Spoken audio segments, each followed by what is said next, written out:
ಓಡೋವಂಥ ಕುದುರೆ ಅವ್ರು ಓಡ್ತಾನೆ ಇರ್ತಾರೆ. ಕೆಲಸದಲ್ಲಿ ಇಲ್ಲಿರಲಿ ಡೆಲ್ಲಿ ಇರ್ಬೋದು, ಎಲ್ಲಿದ್ರೂ ಕೂಡ ಅಷ್ಟೇ ಕೊಡ್ತಾರೆ. ಆ ಶುದ್ಧ ನೀರು ಕುಡಿಯೋ ಘಟಕದ್ದು ಮೇಂಟೆನೆನ್ಸಿಂದ ಹಿಡಿದು ಅದರದ್ದು ಕರೆಂಟ್ ಬಿಲ್ ಕೂಡ ಪಾಪ ಅವರೇ ಪೇಮೆಂಟ್ ಮಾಡ್ತಾಯಿದ್ದಾರೆ. ಮಾತಾಡೋದಕ್ಕಿಂತ ಮುಂಚೆ ಯೋಚನೆ ಮಾಡಿ ಮಾತಾಡಬೇಕು. ಅವರು ಅವತ್ತು ಎನ್ ವ್ಯಾಲಿ ನೀರು ತೊಗೊಂಬಂದಿರೋದ್ರಿಂದನೇ ಇಷ್ಟೆಲ್ಲ ಚಿಕ್ಕಬಳ್ಳಾಪುರ ಡೆವಲಪ್ಮೆಂಟ್ ಆಗಿರೋದು. ಕೆಲವೊಬ್ಬರೆಲ್ಲ ಮೊನ್ನೆ ಮಾತಾಡ್ತಾಯಿದ್ರು, ಅಭಿವೃದ್ಧಿ ಅಧಿಕಾರ ಅದು ಇದು ಮಾಡಿದ್ರ ಅಂತ. ನಿಜ, ಅದು ನೀವು ಹೇಳ್ಬೇಕಾಗಿಲ್ಲ. ಅವ್ರು ಅಭಿವೃದ್ಧಿ ಅಧಿಕಾರ ಅಂತ ಹೇಳ್ಬಿಟ್ಟು ಇಡೀ ಕರ್ನಾಟಕ ಜನತೆಗೆ ಅವ್ರಿಗೆ ಆಲ್ರೆಡಿ ಸರ್ಟಿಫಿಕೇಟ್ ಕೊಟ್ಟಿದ್ದಾರೆ. 224 ಕ್ಷೇತ್ರದಲ್ಲಿ ಕರ್ನಾಟಕದಲ್ಲಿ ಏಕೈಕ MLA ಯಾರಾದರೂ ಚಿಕ್ಕಬಳ್ಳಾಪುರಕ್ಕೆ 2,000 ಕೋಟಿ ಅನುದಾನ ತಂದು ಡೆವಲಪ್ಮೆಂಟ್ ಮಾಡಿದ್ದ ಏಕೈಕ ವ್ಯಕ್ತಿ ಯಾರಾದರೂ ಇದ್ದಾರೆ ಅಂದರೆ ಅದು ಡಾಕ್ಟರ್ ಕೆ ಸುಧಾಕರ್ ಅವ್ರು ಮಾತ್ರ ಅಷ್ಟೇ. ಇವತ್ತು ಅವ್ರು ಏನಾದರೂ ಆವತ್ತಿನ ದಿನ ಏನಾದರೂ ಎನ್ ವ್ಯಾಲಿ ನೀರು ತೊಗೊಂಡು ಬರಲೇ ಇಲ್ಲ ಅಂದಿದ್ರೆ ಇವತ್ತು ಚಿಕ್ಕಬಳ್ಳಾಪುರದಲ್ಲಿ ಇವತ್ತು ನಮ್ಮ ಪರಿಸ್ಥಿತಿ ಹೆಂಗಿರ್ತು ಅಂತ ನೀವು ಯೋಚನೆ ಮಾಡ್ಕೊಬೇಕಾಯಿತು. ಏಸಾಕೋಟೆಕ್ ವತಿಯಿಂದ ಚಿಕ್ಕಬಳ್ಳಾಪುರ ಜನತೆಗಾಗಿ ಯುಗಾದಿ ಮತ್ತು ರಂಜಾನ್ ಹಬ್ಬದ ಪ್ರಯುಕ್ತ ವಿಶೇಷ ಆಫರ್ ಅನ್ನು ತಂದಿದ್ದೀವಿ. ಇಷ್ಟು ದಿನ ನಾವು 5,500ಕ್ಕೆ ಏಸಾಕೋಟೆಕ್ ಅಲ್ಲಿ ವಾಟರ್ ಪ್ಯೂರಿಫೈಯರ್ ಲಭ್ಯ ಇದೆ ಅಂತ ಹೇಳ್ತಾ ಇದ್ವಿ. ಇವಾಗ ಯುಗಾದಿ ಮತ್ತು ರಂಜಾನ್ ಹಬ್ಬದ ಪ್ರಯುಕ್ತ ಖಾಲಿ 5,000 ರೂಪಾಯಿಗೆ ವಾಟರ್ ಪ್ಯೂರಿಫೈಯರ್ ಲಭ್ಯ ಇದೆ. ವಿತ್ 1 ಇಯರ್ ವಾರಂಟಿ ಮತ್ತು 4 ವರ್ಷ ಸರ್ವಿಸ್ ಫ್ರೀ ಇರುತ್ತೆ. ಇನ್ಸ್ಟಾಲೇಷನ್ ಫ್ರೀ ಇರುತ್ತೆ. ನಮ್ಮ store location BB road, Canara bank opposite, Ambur dum biryani ಪಕ್ಕದಲ್ಲಿ 2ನೇ ಅಂಗಡಿ. ಕ್ವಾಲಿಟಿ ಮತ್ತು ಶುದ್ಧ ಕುಡಿಯುವ ನೀರಿಗಾಗಿ ಒಮ್ಮೆ ಏಸಾಕೋಟೆಕ್ಗೆ ವಿಸಿಟ್ ಕೊಡಿ. ನಮಸ್ಕಾರ, ನನ್ನ ಹೆಸರು ಶಿವಕುಮಾರ್ ಅಂತ ಹೇಳ್ಬಿಟ್ಟು BJP ಜಿಲ್ಲಾ ಯುವ ಮೋರ್ಚಾ ಉಪಾಧ್ಯಕ್ಷರು. ಇತ್ತೀಚಿನ ದಿನಗಳಲ್ಲಿ ಎನ್ ವ್ಯಾಲಿ ನೀರು ಬಗ್ಗೆ ಪ್ರಸ್ತಾವನೆ ಬರ್ತಿದೆ. 3ನೇ ಹಂತದ ಶುದ್ಧೀಕರಣ ಮಾಡಬೇಕು ಅಂತೇಳ್ಬಿಟ್ಟು. ನಿಜ, 3ನೇ ಹಂತದ ಶುದ್ಧೀಕರಣ ಮಾಡಲೇಬೇಕು. ಅದಕ್ಕೆ 100% ಯಾರಾದರೂ ಅದನ್ನು ಒಪ್ಕೊಳ್ಳೇಬೇಕಾಗಿರೋವಂಥದ್ದು. 3ನೇ ಹಂತದ ಶುದ್ಧೀಕರಣ ಮಾಡಲೇಬೇಕು. ನಾನು ಏನು ಹೇಳೋಕ್ಕೆ ಇಷ್ಟಪಡ್ತೀನಿ ಅಂತಂದರೆ, ಇತಿಹಾಸ ಒಂದು ಸ್ವಲ್ಪ ತಿಳ್ಕೊಳ್ಬೇಕು ಎಲ್ಲರೂ.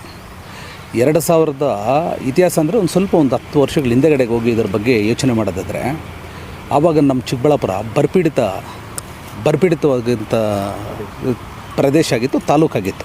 224 ಕ್ಷೇತ್ರಗಳಲ್ಲಿ ಚಿಕ್ಕಬಳ್ಳಾಪುರ ನಮ್ಮದು ಒಂದು ಬರಪೀಡಿತ ತಾಲೂಕಾಗಿ ಘೋಷಣೆ ಕೂಡ ಮಾಡಿದರು.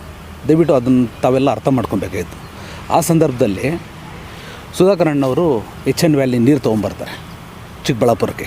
ಮುಂಚೆ ಎಷ್ಟೊಂದು 400 ಕೋಟಿಗೋ 500 ಕೋಟಿಗೋ DPR ಆಗುತ್ತೆ. ತಿರುಗಿ ಮತ್ತೆ ಅದು ಇದಾಗಿ ಮಾತಾಡಿ ಮತ್ತೆ 800 ಕೋಟಿವರೆಗೂ ಅದನ್ನು DPR ಮಾಡಿ ಮತ್ತೆ ಎನ್ ವ್ಯಾಲಿ ನೀರು ತೊಗೊಂಬಂದು ಕೊಡ್ತಾರೆ ಸುಧಾಕರ್ ಅಣ್ಣವರು ಉದ್ದೇಶ ಏನಾಗಿತ್ತು ಆ ಮೂಮೆಂಟಲ್ಲಿ, ನಮ್ಮ ಚಿಕ್ಕಬಳ್ಳಾಪುರದಿಂದ ಎಷ್ಟೋ ಜನ ಅಂಥ ಸಂದರ್ಭದಲ್ಲಿ ಎಷ್ಟೋ ಜನ ಇಲ್ಲಿಂದ ಒಂದು 40,000 50 ಸಾವಿರ ಜನ ಹೊರಗಡೆಗೆ ಹೋಗಿ ಕೆಲಸ ಮಾಡಿ ದುಡಿಯೋಂಥ ಪರಿಸ್ಥಿತಿ ಇತ್ತು.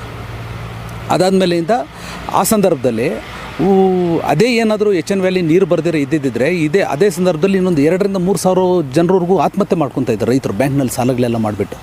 ಅಂಥದ್ದನ್ನು ಅವರು ಸುದೀರ್ಘವಾಗಿ ಕೂತ್ಕೊಂಡು ಅವರು ಯೋಚನೆ ಮಾಡಿ ಇದಕ್ಕೆಲ್ಲದಕ್ಕೂ ನಾನೊಂದು ಫುಲ್ ಸ್ಟಾಪ್ ಇಡಬೇಕು, ಇದು ಯಾಕೆ ಈ ಥರ ಇದಾಗ್ತಿದೆ ಅಂತ ಹೇಳ್ಬಿಟ್ಟು ಅವಾಗ ಅವ್ರು ಕೂತ್ಕೊಂಡು ಅವರು ಯೋಚನೆ ಮಾಡಿ 2015ರಿಂದ ಎನ್ ವ್ಯಾಲಿ ನೀರು ತೊಗೊಳ್ಳೋದಕ್ಕೆ ಆವಾಗಿಂದ ಅವರು ಚಿಂತನೆ ಮಾಡಿ ಅದನ್ನು ತೊಗೊಂಡು ಬಂದು DPR ಮಾಡಿ ಕೆರೆಗಳು ನೀರು ಹರಿಸೋದಕ್ಕೆ ಅವ್ರಿಗೆ ಸತತವಾಗಿ ಒಂದು 6ರಿಂದ 7 ವರ್ಷ ಪಟ್ಟರು. ಅವ್ರು ಕಷ್ಟಪಟ್ಟರು, ಶ್ರಮಪಟ್ಟರು. ಅದ್ರ ಬಗ್ಗೆ ಇಲ್ಲಿ ಯಾವನೂ ಯೋಚನೆ ಮಾಡ್ತಾಯಿಲ್ಲ. ಇವಾಗ ಆ ನೀರು ಬಂದಿದ್ದಕ್ಕೆ ಇವತ್ತಿನ ದಿನ 40,000ರಿಂದ 50 ಸಾವಿರ ಜನ ವಲಸೆ ಹೋಗೋದನ್ನು ತಪ್ಪಿಸಿದ್ದಾರೆ. ಎಲ್ಲ ರೈತರು ಯಾರು ಜಮೀನು ಇಟ್ಕೊಂಡಿದ್ದಾರೋ ಇವತ್ತಿನ ದಿನ ಬ್ಯಾಂಕ್ನಲ್ಲಿ ಸಾಲಗಳು ಮಾಡಿದ್ರು ಕೂಡ ಅದನ್ನು ಇನ್ ಟೈಮ್ನಲ್ಲಿ ಅವ್ರು ಕಟ್ಟಿ ಅವ್ರ ಸಂಸಾರಗಳನ್ನ ಅವ್ರು ಉಳಿಸ್ಕೊಂಡು ಅವ್ರ ಮಕ್ಕಳನ್ನ ಒಳ್ಳೆ ಶಾಲೆಗಳಲ್ಲಿ ಒಳ್ಳೆ ಕಾಲೇಜುಗಳಲ್ಲಿ ಓದಿಸ್ಕೊಂಡು ಅವ್ರ ಮಕ್ಕಳನ್ನ ಅವ್ರ ಮನೆ ಜವಾಬ್ದಾರಿನ ಅವರು ಕರೆಕ್ಟಾಗಿ ನಿಭಾಯಿಸ್ಕೊಂಡು ಹೋಗ್ತಿದ್ದಾರೆ. ಇವಾಗ ನಾನು ಯಾಕೆ ಈ ವಿಚಾರ ಹೇಳೋಕ್ಕೆ ಇಷ್ಟಪಡ್ತಾ ಇದ್ದೀನಿ ಅಂತಂದರೆ, ಕೆಲವೊಬ್ಬರೆಲ್ಲ ಮೊನ್ನೆ ಮಾತಾಡ್ತಾಯಿದ್ರು, ಅಭಿವೃದ್ಧಿ ಅಧಿಕಾರ ಅದು ಮಾಡಿದ್ರ ಅಂತ. ನಿಜ, ಅದು ನೀವು ಹೇಳ್ಬೇಕಾಗಿಲ್ಲ. ಅವ್ರು ಅಭಿವೃದ್ಧಿ ಅಧಿಕಾರ ಅಂತ ಹೇಳ್ಬಿಟ್ಟು ಇಡೀ ಕರ್ನಾಟಕ ಜನತೆಗೆ ಅವ್ರಿಗೆ ಆಲ್ರೆಡಿ ಸರ್ಟಿಫಿಕೇಟ್ ಕೊಟ್ಟಿದ್ದಾರೆ. 224 ಕ್ಷೇತ್ರದಲ್ಲಿ ಕರ್ನಾಟಕದಲ್ಲಿ ಏಕೈಕ MLA ಯಾರಾದರೂ ಚಿಕ್ಕಬಳ್ಳಾಪುರಕ್ಕೆ 2,000 ಕೋಟಿ ಅನುದಾನ ತಂದು ಡೆವಲಪ್ಮೆಂಟ್ ಮಾಡಿದ್ದ ಏಕೈಕ ವ್ಯಕ್ತಿ ಯಾರಾದರೂ ಇದ್ದಾರೆ ಅಂದರೆ ಅದು ಡಾಕ್ಟರ್ ಕೆ ಸುಧಾಕರ್ ಅವ್ರು ಮಾತ್ರ ಅಷ್ಟೇ. ಅವ್ರ ಬಗ್ಗೆ ಮಾತಾಡೋದಕ್ಕೆ ಯಾವನಿಗೂ ನೈತಿಕತೆ ಇಲ್ಲ. ಅವ್ರ ಬಗ್ಗೆ ಮಾತಾಡೋದಕ್ಕೆ ಇವತ್ತು ಅವ್ರು ಏನಾದರೂ ಆವತ್ತಿನ ದಿನ ಏನಾದರೂ ಎನ್ ವ್ಯಾಲಿ ನೀರು ತೊಗೊಂಡು ಬರಲೇ ಇಲ್ಲ ಅಂದಿದ್ರೆ ಇವತ್ತು ಚಿಕ್ಕಬಳ್ಳಾಪುರದಲ್ಲಿ ಇವತ್ತು ನಮ್ಮ ಪರಿಸ್ಥಿತಿ ಹೆಂಗಿರ್ತು ಅಂತ ನೀವು ಯೋಚನೆ ಮಾಡ್ಕೊಬೇಕಾಯಿತು. ಇವತ್ತು ಒಂದು ತರಕಾರಿ ಮಾರ್ಕೆಟ್ನಲ್ಲಿ ಹೋಗಿ ಒಂದು ಸರಿ ಹೆಂಗೆ ನೋಡಿ, ತರಕಾರಿ ಮಾರ್ಕೆಟ್ನಲ್ಲಿ ಜನ ಹೋಗೋದಕ್ಕೆ ಕೂಡ ಜಾಗ ಇರೋದಿಲ್ಲ. ಅಷ್ಟೇ ಯಥೇಚ್ಛವಾಗಿ ತರಕಾರಿ ಬರ್ತಿದೆ. ಮುಂದೆ ನೀವು ಹಿಂದಿಂದ ಕಂಪೇರ್ ಮಾಡಿಕೊಂಡ್ರೆ ಹೂವಿನ ಮಾರ್ಕೆಟ್ನಲ್ಲಿ 35ರಿಂದ 40 ಅಂಗಡಿ ಇತ್ತು. ಹೂವಿನ ಮಾರ್ಕೆಟ್ನಲ್ಲಿ ಇವತ್ತರಿಂದ 150ರಿಂದ 200 ಅಂಗಡಿ ಆಗಿದೆ. ಇದು ಹೆಂಗಿಂದ ಬಂತು ರೀ? ಆಕಾಶದಿಂದ ಏನಾದರೂ ಕೆಳಗಡೆ ಹಂಗೆ ಉದುರ್ತಿದೆಯಾ? ಇದು ಹೆಂಗಿಂದ ಬಂತು? ಮಾತಾಡೋದಕ್ಕಿಂತ ಮುಂಚೆ ಯೋಚನೆ ಮಾಡಿ ಮಾತಾಡಬೇಕು. ಅವರು ಅವತ್ತು ಎನ್ ವ್ಯಾಲಿ ನೀರು ತೊಗೊಂಬಂದಿರೋದ್ರಿಂದನೇ ಇಷ್ಟೆಲ್ಲ ಚಿಕ್ಕಬಳ್ಳಾಪುರ ಡೆವಲಪ್ಮೆಂಟ್ ಆಗಿರೋದು.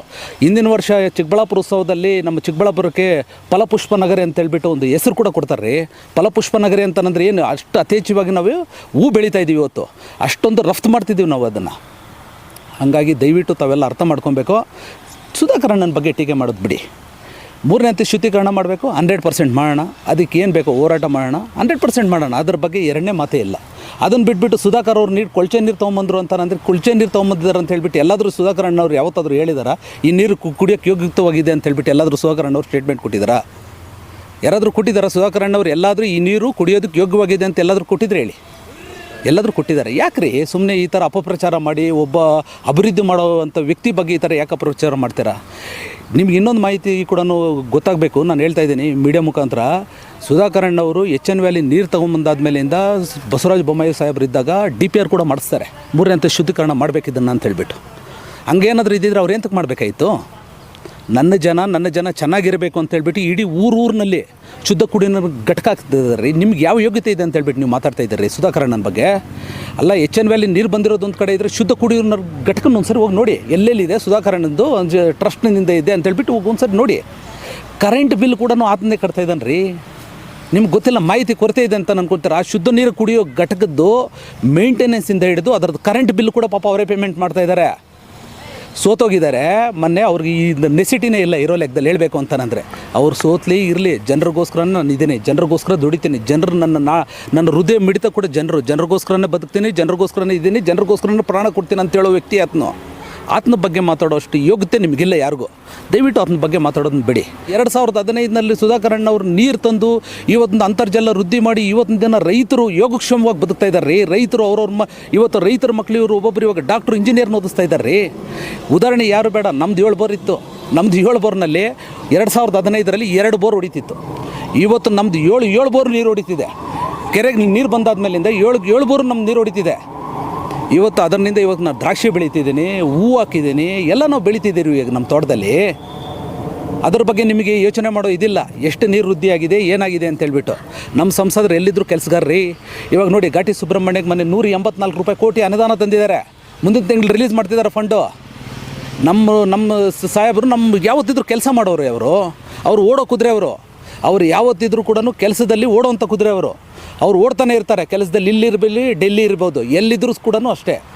ನನಗನ್ಸುತ್ತೆ ಮುಂದಿನ ದಿನಗಳಲ್ಲಿ 2028ಕ್ಕೆ ಮತ್ತೆ ಸುಧಾಕರ್ ಅಣ್ಣನ MLA ಆಗಿ ಬಂದು ಅವರೇ 3ನೇ ಹಂತ ಶುದ್ಧೀಕರಣ ಮಾಡಿಸಿ, ಘಟಕನ ಅವರೇ 3ನೇ ಹಂತ ಶುದ್ಧೀಕರಣ ಮಾಡಿಸಿ ಮತ್ತೆ ತಿರ್ಗಿ ಚಿಕ್ಕಬಳ್ಳಾಪುರ ನೀರು ಹರಿಸ್ತಾರೆ ಅಂತ ನಾನು ಅಂದ್ಕೊಂಡಿದ್ದೀನಿ. ದಯವಿಟ್ಟು ನಮ್ಮ ಸುಧಾಕರ್ ಅಣ್ಣನ ಬಗ್ಗೆ ಮಾತಾಡಬೇಕಾದ್ರೆ ಇವೆಲ್ಲ ತೆವಲು ಮಾತುಗಳೆಲ್ಲ ಬಿಟ್ಟು ಒಳ್ಳೆ ರೀತಿಯಲ್ಲಿದ್ದರೆ ನಿಮಗೂ ಒಳ್ಳೆಯದು, ನಮಗೂ ಒಳ್ಳೆಯದು.